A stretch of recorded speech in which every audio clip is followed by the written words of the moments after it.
4 fausses croyances sur la tendinopathie en 2025. Bon, cette fameuse tendinopathie, on la présente plus tellement on la rencontre régulièrement au cabinet avec nos patients. Et figure-toi qu'aujourd'hui, j'ai envie d'aborder 4 mythes qui gravitent autour de cette pathologie que je trouve passionnante et parfois malgré tout bien mal comprise. Premier mythe, il n'y a pas d'inflammation dans une tendinopathie. Eh bien, même si le terme tendinite s'est fait jeter au bûcher ces dernières années dû à cette affirmation, c'est pas tout à fait juste. En fait, il semblerait bien y avoir un processus inflammatoire au sein des tendinopathies, mais ce ne serait pas le driver principal de la pathologie pour autant, et cela varierait selon les études. En gros, selon les études, on retrouve ou non des marqueurs inflammatoires dans les tendons pathologiques, et au final, on se rend compte, en lisant la littérature scientifique, que la présence de marqueurs inflammatoires dépend surtout de la méthode de mesure de cette inflammation tendineuse, et donc affirmer qu'il n'y a aucune inflammation dans une tendinopathie est aujourd'hui incorrect. Car il faut bien comprendre que l'inflammation, elle peut prendre plusieurs formes. Et forcément, si l'on recherche qu'un type de cellule inflammatoire, on peut clairement passer à côté d'autres types de cellules et arriver à la conclusion hâtive qu'il n'y a pas d'inflammation dans la tendinopathie. Du coup, la littérature récente, elle nous informe que oui, il y aurait bien des cellules inflammatoires, que ce soit macrophages, mastocytes, cytokines pro-inflammatoires, etc., qui sont toutes présentes dans le tendon pathologique, notamment et surtout au début du processus, mais pas que. Certains auteurs avancent en fait que ça pourrait provenir de l'hypoxie tendineuse induite par la surcharge mécanique imposée au tendon qui irait activer ces marqueurs pro-inflammatoires. Et encore plus étonnant, certains auteurs suggèrent même que les cellules tendineuses auraient en fait une mémoire inflammatoire, donc en gros, elles seraient plus enclins à retourner dans cet état pro-inflammatoire une fois qu'elles l'auraient expérimenté une première fois. C'est fou, non? Bon, ça reste que des suppositions car cette étude elle a été réalisée chez l'animal et non chez l'homme. Mais c'est quand même une piste intéressante. Deuxième mythe, le repos est contre-indiqué en cas de tendinopathie. Encore une fois, la réponse n'est pas blanche ou noire, mais doit être plus nuancée. Car oui, le repos strict au lit et l'immobilisation totale, ça doit être évité. Mais honnêtement, qui fait ça? Personne. Et le danger, c'est qu'actuellement, on prône le renforcement, ce qui est crucial, mais parfois le trop est l'ennemi du bien. En fait, dire au patient de rester actif quand il a mal au tendon n'est pas une mauvaise chose, mais il faut bien garder en tête qu'en cas de tendinopathie, la première chose à faire est de réduire la charge compressive sur le tendon et donc de moduler l'activité provocatrice afin de tout simplement laisser le tendon respirer un peu et se calmer.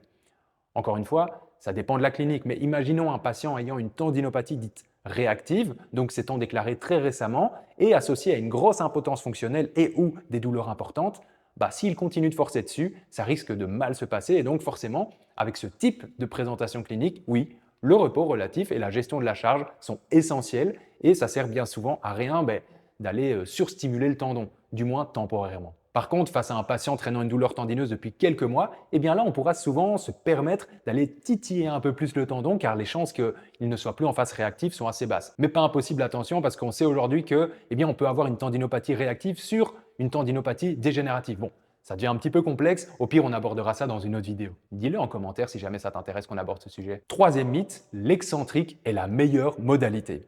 Alors l'excentrique, c'est clairement la star des prises en charge tendinopathiques, ou du moins ça l'a été pendant des longues années, si bien que la plupart des protocoles issus de la littérature induisaient de l'excentrique lent et lourd en le plaçant comme la solution. Figure-toi qu'actuellement, le mode de contraction n'est absolument plus la chose la plus importante à prendre en compte. Donc en gros, excentrique, dynamique ou isométrique, ça revient plus ou moins au même au niveau résultat. Ah, sorry, je fais une petite pause dans la vidéo simplement pour t'en dire un petit peu plus sur Full Physio, parce que Full Physio, c'est pas qu'une chaîne YouTube. Full Physio, c'est quoi? Ce sont des milliers de ressources disponibles pour améliorer, te faciliter le quotidien dans ta pratique de kiné. Alors c'est simple, Full Physio, on a des masterclass, on a des webinaires, on a des modules EBP, on a des fiches d'éducation thérapeutique, mais on a également Full Physio Care qui va en fait te simplifier la prescription d'exercices pour tes patients avec des milliers d'exercices que tu pourras choisir et puis ensuite dans lesquels tu pourras déterminer des modalités adaptées à chacun des patients. On a également Full Physio Academy qui est en fait une plateforme sur laquelle tu vas pouvoir retrouver énormément de formations données par des experts et passionnés dans leur domaine respectif, que ce soit des formations présentielles ou en distanciel. Alors évidemment, je n'ai pas l'occasion ici de t'expliciter l'intégralité des ressources disponibles sur Full Physio, mais comme ça te donne déjà un petit aperçu. Donc si toi aussi, tu as envie d'en savoir plus sur la kiné, tu as envie de te simplifier la pratique, tu as envie d'avoir au final une plateforme qui t'apporte l'information scientifique sans toi devoir aller la chercher à droite, à gauche, bah, tu sais ce qu'il te reste à faire, viens nous rejoindre sur fullphysio.com. Ah, et sache aussi que Full Physio, eh bien, c'est aussi un podcast qui s'appelle Entendons, que tu pourras retrouver sur toutes les plateformes et dans lequel, eh bien, tu pourras retrouver des échanges entre passionnés, des experts et expertes dans leur domaine gravitant autour de la kiné. Alors, si jamais tout ça t'intéresse, bah, tu sais ce qu'il te reste à faire, rejoins-nous sur fullphysio.com. Bon, allez, retournons à la vidéo. Bon, quand je dis dynamique, évidemment, l'excentrique, c'est du dynamique, mais je voulais dissocier un petit peu le fait qu'il y a l'excentrique pur, du dynamique avec du concentrique, excentrique, de l'isométrique, bref, tu m'as compris. Au final, chaque patient sera différent, sans blague, tu l'as déjà entendu celle-là, et donc certains réagiront mieux au dynamique, donc concentrique, excentrique, tandis que d'autres réagiront mieux à l'excentrique pur ou encore à l'isométrique. Et pour savoir, faut tester tout simplement. Quatrième mythe, il faut en faire beaucoup pour être efficace. Alors souvent, on a tendance à croire qu'il faut stimuler le tendon énormément pour réellement le travailler et ainsi obtenir des résultats probants dans nos rééducations.